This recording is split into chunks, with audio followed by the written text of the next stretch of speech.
Fernando, amigos, estimados amigos, nos hemos reunido para rendir tributo a un prohombre nacido en Trujillo, don Víctor Raúl Ayala Torre. Hegel señala que en los tiempos decisivos, en los tiempos debidos, cada pueblo, cada región tiene la posibilidad de que surja un hombre que modifique toda la historia y que llamó el hombre cósmico histórico. Víctor Raúl Ayala Torre fue el hombre cósmico histórico que surgió acá en Indoamérica para modificar radicalmente toda nuestra historia.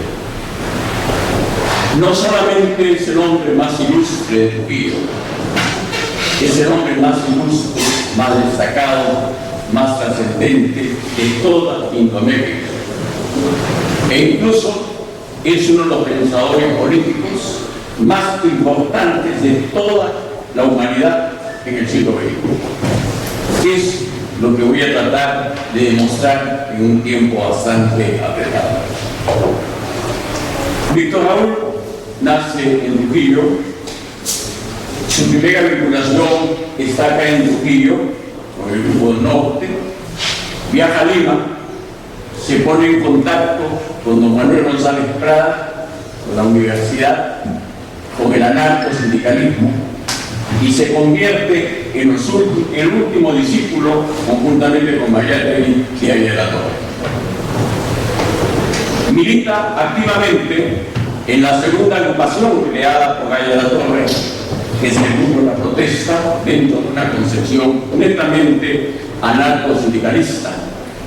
Y es ahí donde se van a tener los grandes logros del anarcosindicalismo, dirigidos en ese momento por el joven universitario Ayala Torre.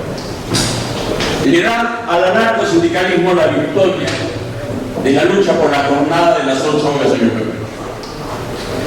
Le da al anarcosindicalismo la victoria de la lucha contra la subida de las subsistencias. Y le da a la universidad y a la cultura peruana la gran revolución hecha en la universidad, la reforma universitaria. Todo esto lo hizo Víctor Raúl en su etapa anarcosindicalista. Señala algo que es fundamental, que lo aprendió del socialismo utópico. La revolución tiene que empezar en la escuela, tiene que empezar en la educación. La educación es el gran instrumento de renovación y de revolución de un pueblo. Por lo tanto, el partido político que tiene que surgir en esas circunstancias tiene que ser un partido escuela, tiene que apoyarse en la Universidad Popular.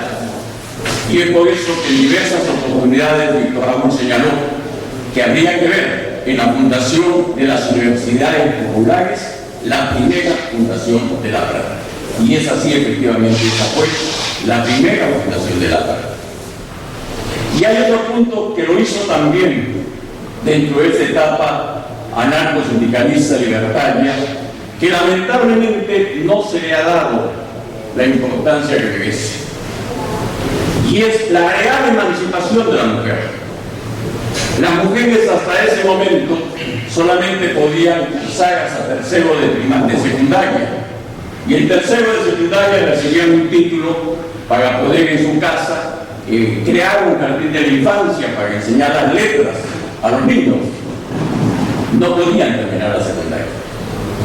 Víctor Raúl, en su etapa anarcosindicalista, con la ayuda de una gran profesora norteamericana, organizó y fundó una escuela para señoritas para que pudiesen terminar la secundaria. Y las primeras mujeres en terminar la secundaria y posteriormente en ingresar a la universidad fueron todas aquellas educadas por el joven Ayala Torre. Entre esas mujeres tenemos, por ejemplo, a Doris Crash, que fue la primera ingeniero del Perú. Tenemos a Manuelita Neira y Susana Solana, que fueron las primeras abogadas. Tenemos a las hermanas Alberti, que una de ellas fue la primera doctora en educación y la otra la primera doctora en literatura. Por lo tanto, la lucha por la emancipación de la mujer, uno de sus hitos más importantes es cuando se le dio a la mujer el derecho a tener una cultura igual que la del hombre. Y esa es obra exclusiva de Aya de la Torre, aunque todavía no se la reconoce. Víctor Raúl fue deportado, primero a México y después, el único caso en toda América Latina, fue deportado de América Latina. No solamente del Perú, sino fue deportado de toda la América Latina. Víctor Raúl estaba formado profundamente dentro del anarcosindicalismo, ya tenía contacto con el marxismo. Ese contacto con el marxismo se incrementó en México, posteriormente en Europa, se puso en contacto directamente con la Revolución Rusa y se percató de dos hechos fundamentales. Tanto el anarquismo ya había cumplido su rol histórico, ya no tenía cabida para el futuro tal como estaba expuesto, y que el pensamiento de Marx era completamente incompatible con la nueva realidad histórica. Hablo del pensamiento de Marx. Tanto es así que el fundador del Partido Comunista Italiano, Antonio Gramsci, al analizar la Revolución Rusa, dijo: la Revolución Rusa es una revolución contra Marx, porque implicaba negar los capítulos fundamentales del Capital de Marx. Y efectivamente son una negación completa, incluso del modo como se tenía que llegar al socialismo, el papel que tenía que cumplir la gesta revolucionaria. Todo eso fue cambiado, todo eso fue modificado, porque no se cumplió la profecía de Fourier, que la repite Marx, que la sobreabundancia, la misma revolución industrial, la misma revolución capitalista, iba a crear la gran crisis de la sobreabundancia, que iba a imponer el planteamiento socialista, ¿no? ¿Qué cosa sucede? Todo ese superávit, esa sobreproducción es exportable, generando con ello el fenómeno imperialista. Y es así como surge el fenómeno imperialista. Y esto implicaba modificar completamente todo. Y es en ese momento que surgen tres grandes síntesis en el mundo, del mismo nivel. Unos años antes, unos años después, pero dentro de la historia esos años no significan nada. Lenin recrea completamente el marxismo. El marxismo-leninismo es una recreación del pensamiento de Marx a la realidad europea de ese entonces. Víctor Raúl dice: esto simple y llanamente no es aplicable. Y tenemos los otros dos movimientos, que son una recreación, pero al mismo tiempo de síntesis del marxismo, de las ideas libertarias. Porque los líderes de estos dos grandes movimientos habían militado activamente en el movimiento libertario anteriormente. Mao en China y Aya de la Torre en Indonesia. Aya de la Torre va a presentar una síntesis del marxismo y del movimiento libertario, no para que se aplique en todo el mundo, sino de acuerdo a la realidad indoamericana. Mao también va a presentar una síntesis del marxismo y de los movimientos libertarios, no para todo el mundo, sino para la realidad china de ese entonces. Y Lenin, él sí no tuvo una influencia libertaria.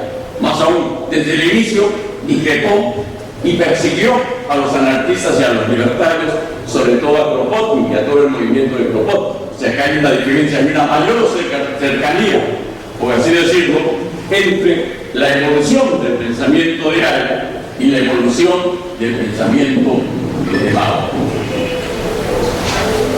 Eran imperialismos completamente nacionales, capitalistas nacionales, cada uno de ellos con intereses exclusivamente nacionales. Entonces, prácticamente el luchar por la exportación de la producción, de la tecnología, beneficiaba a todo su pueblo, porque se estaba dentro de un sistema de producción completamente vertical, muy diferente al sistema de exportación horizontal, que empezó a imponerse en el mundo después de 1970.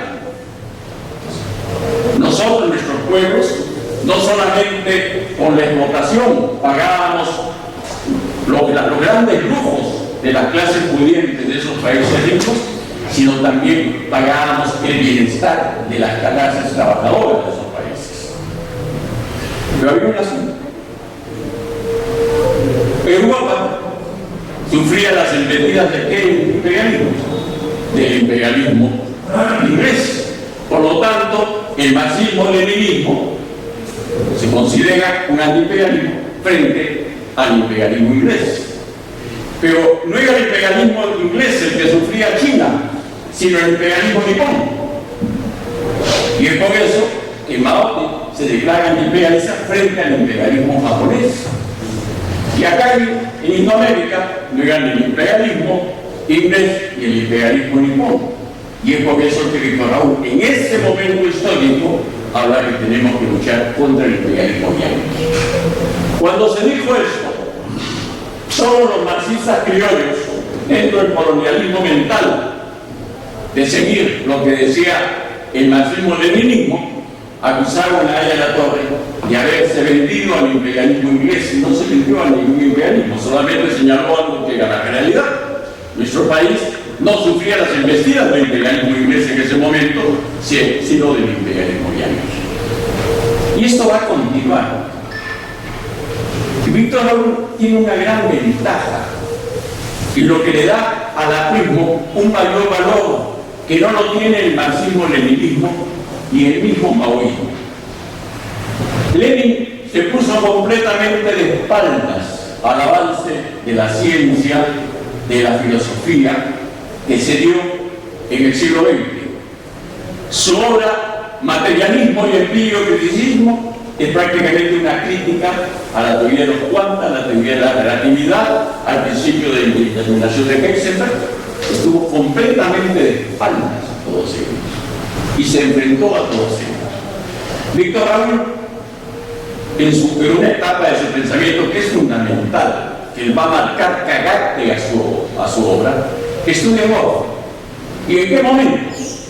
En el momento en que esa teoría del espacio-tiempo histórico que se fue creando en Inglaterra a fines del siglo XIX y a fines del siglo XX, frente a la debate que ya se había dado en la dialéctica hegeliana, frente a la gran crisis que se tuvo sobre los principios y sobre los fundamentos de las matemáticas, de la física y de la ciencia, en esa época se empieza la aplicación de la teoría de la relatividad, del espacio-tiempo histórico, a una serie de disciplinas. Surge en ese momento Principia Matemática de Bertrand Russell y de Whitehead, donde se modificó completamente y se recrearon las matemáticas, la lógica. Después de 2500 años, recién el mundo occidental va a renovar todo el sistema lógico. Se va a cambiar toda la concepción epistemológica de la ciencia, donde jugó un papel importantísimo la obra del Tractatus de Wittgenstein. Se va a modificar la filosofía con la aparición de toda la nueva escuela de la fenomenología con Husserl. Se va a renovar completamente el estudio del ser humano con la aparición del psicoanálisis. El psicoanálisis también es la aplicación de la teoría del espacio-tiempo histórico a la psicología. Se va a aplicar la teoría del espacio-tiempo histórico a la ciencia con la teoría de la relatividad. Pues tenemos todo. Y Víctor Raúl va a ser el primero, y en este momento, hasta este momento, el único que aplica la teoría del espacio-tiempo histórico a la película. Y esa es la gran ventaja que se tiene. Muchos historiadores, como sería el caso de Cole, por poner un ejemplo, reconocen que de las tres grandes síntesis y reinterpretaciones del pensamiento libertario, del pensamiento marxista, la más sólida desde un punto de vista científico era de Ayala-Torre, peruano, trujillano. Y esto es completamente diferente. Pero Víctor Raúl siempre señaló algo que es importante. Él siempre dijo: nosotros nos oponemos al marxismo congelado. y jamás debemos permitir que el APRA se congele.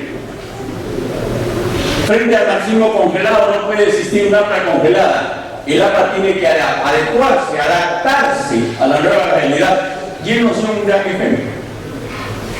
Cuando después de la Segunda Guerra Mundial desaparece el carácter nacional de los imperialismos y se tienen solamente dos grandes bloques imperialistas, uno defendiendo el capitalismo privado, Washington, y el otro defendiendo el capitalismo de Estado, Moscú, va a recrear su posición, la va a adaptar a la nueva realidad y va a acumular precisamente su gran obra, 30 años de aprismo, que no significó ninguna claudicación, como dijeron en algunos momentos algunos apristas y compañeros completamente fuera de lugar.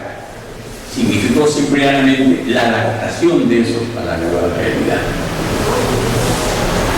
Eso va a tener una gran repercusión porque el APRA surge como movimiento primero. El Partido Aprista Peruano es solamente la filial del movimiento Aprista para el Perú, pero el APRA tiene una vigencia como movimiento en toda Latinoamérica. Solamente hubo una gran revolución que se hizo anteriormente, que fue la Revolución Mexicana, pero el mismo Vasconcelos reconoció que la supraestructura ideológica de la Revolución Mexicana recién la dio el aprismo. Entonces el aprismo no generó la Revolución Mexicana, pero sí le dio la supraestructura ideológica. Pero los movimientos populares de Chile se inspiraron en el APRA y eso lo reconoció expresamente Allende. El mismo Fidel Castro reconoció que él se había educado con maestros apristas y que había aprendido del aprismo lo que era ser revolucionario. Paz Estenssoro señaló en Bolivia que el movimiento nacionalista revolucionario, que hizo una gran revolución en 1952, se había inspirado en el APRA. El movimiento radical de Argentina lo reconoce. ¿Y qué decir de todos los países centroamericanos, de Colombia, de Venezuela, donde surgieron grandes partidos apristas? En esos países es un movimiento completamente.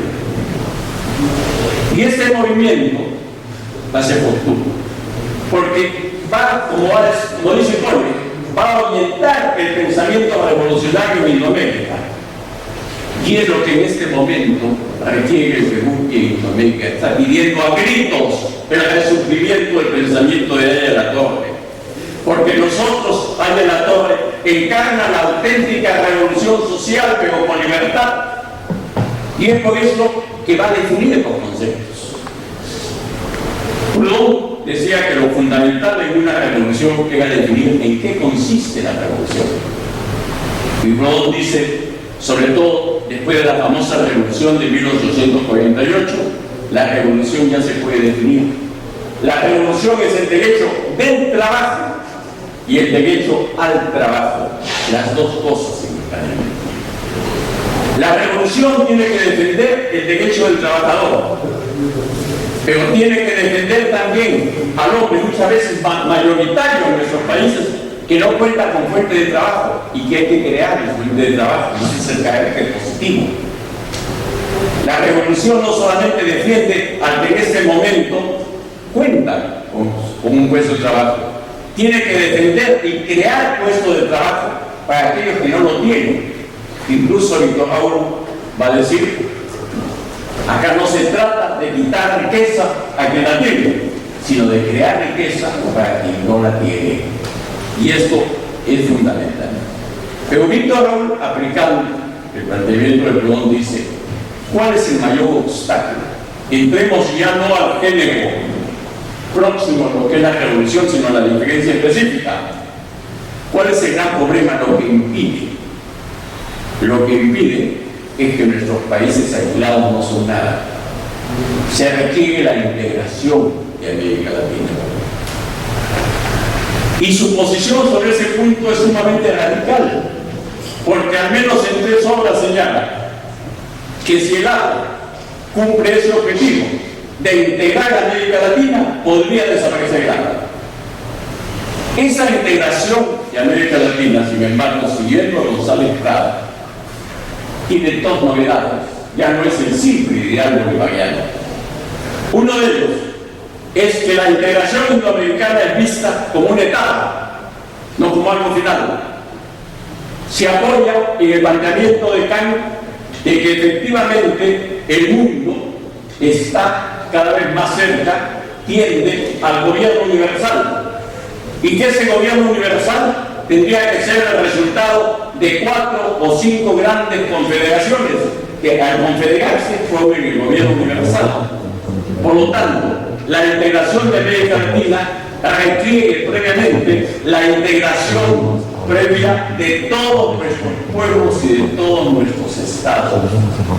Y esa integración de cada uno de los estados debe llevar a conformar una nueva estructura del Estado, una nueva democracia.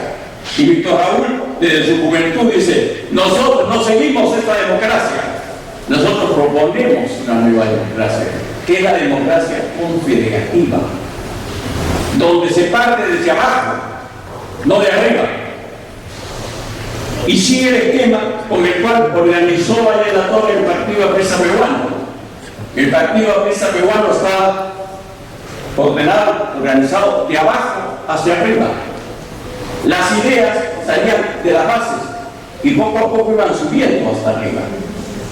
Entonces, ¿cómo sería el movimiento confederativo? Simplemente partimos del punto social político inicial, que es el municipio distrital. No debe haber divorcio entre el municipio distrital, el municipio provincial, la región y el país. Entonces se va haciendo por confederaciones.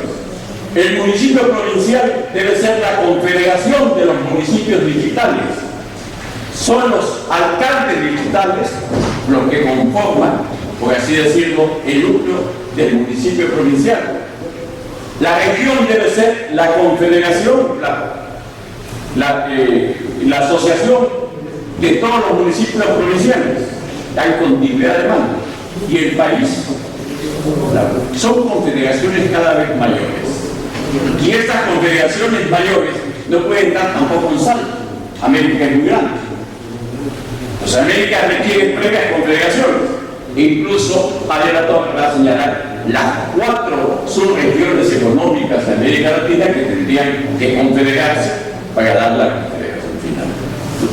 No quiero extenderme más, pero quiero hacer hincapié de cómo esto va a influir en 2 grandes pensadores europeos y cómo va a influir en una institución indudablemente antigua, llena de sabiduría, que es la Iglesia Católica.